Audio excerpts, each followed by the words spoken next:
I think a unique thing about NASCAR is that the individuality is displayed better than in other sports.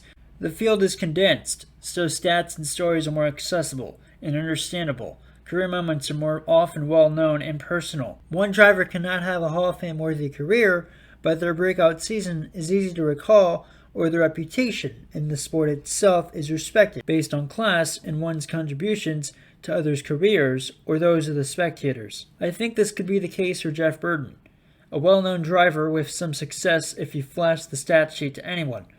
But you can take a deeper look and realize that he was often taking the back seat for those rocketing to the top. Here's a list of every race winner from events Jeff Burton placed inside the top 5 during his peak years from 1997 through 2000, where during this span he collected 15 of his 21 career wins. Jeff Gordon and Dale Jarrett dominated this chart. From 1997 through 2000, they won a combined 49 races, and of Burton's 48 occurrences of placing a top 5 race finish, 26 of those races were won by Dale and Jeff, Jeff winning more races against Burton. But it was Dale, which of the 16 victories he had in this span, 12 times Jeff Burton finished inside the top 5. That's 75% of his victories during that span. Jeff averaged finishing 3rd behind Jarrett when we consider this stretch of Dale's success. During Burton's peak years, Gordon was also, and very often, beating him on a weekly basis. During this span from the first race in 97 until the last race in 2000, Gordon won the Jeff vs. Jeff battle fairly easily, 74-59, as Gordon won more races than Burton, as previously mentioned, 33-15.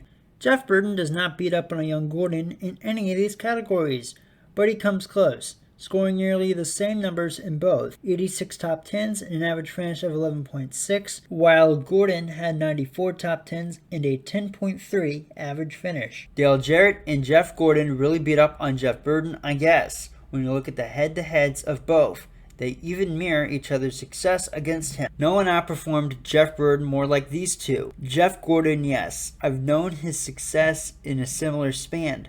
Jeff Gordon won 47 races from 95 through 99, including 3 straight seasons with 10-plus wins from 96 through 98. Dale Jarrett was nothing like that. He was more on Jeff Burton's level than Jeff Gordon's level. That's no real surprise. But given the stats versus Burton, it's obvious to assume that. Dale Jarrett had 32 career wins from 91 through 2005, and he won at least one race from 1993 to 2003. Oddly enough, the bulk of these wins came during the best years of Jeff Burton's career. Dale won 26 of his 32 races from 1996 through 2002, earning 117 top 5 and 156 top 10s. Comparing Jeff Burton's 17 wins, 83 top 5, and 126 top 10 finishes in the same span, I again mention this because it's crazy how 2, maybe 3 guys can disrupt a driver's prime years. Bobby Labonte is someone I want to mention too.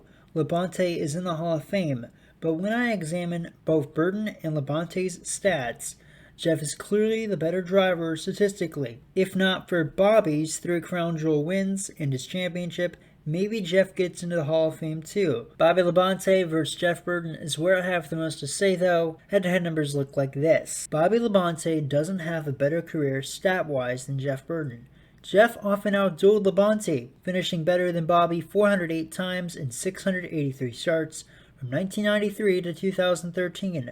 Jeff only finished second to Labonte once in the span I mentioned earlier, from 1997 through 2000. Bobby only led 1,000 plus laps in a season once in his career, that being 1999 with 1,200, not even his championship campaign.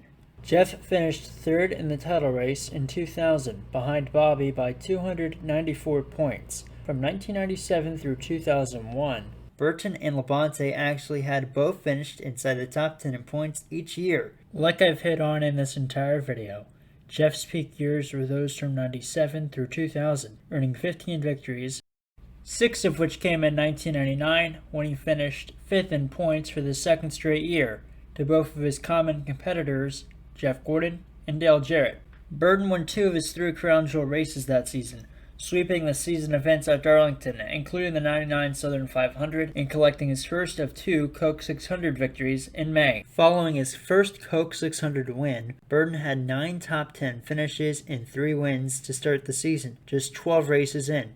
He won at Las Vegas, Darlington, and Charlotte.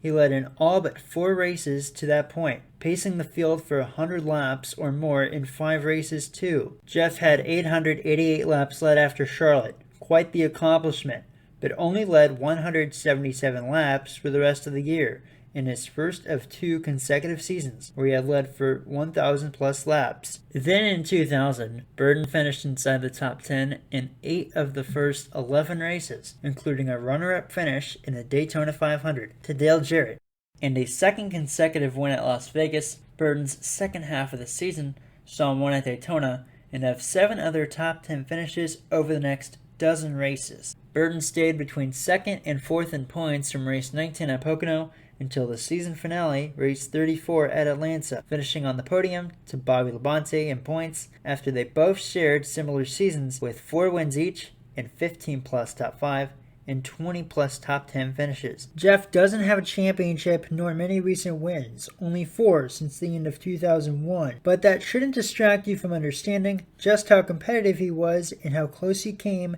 to many more wins during the most consistent stint of his career. Jeff wins a couple of more races, maybe some of them being crown jewel wins even, or secures a championship in his prime, and maybe this story would have a different ring to it. I made this video to highlight the best of Jeff Burton, because he was, in his prime, really good. And maybe I'll make a video later discussing his downfall, but for now, you must know these were Burton's best years. Still great, even without the spotlight.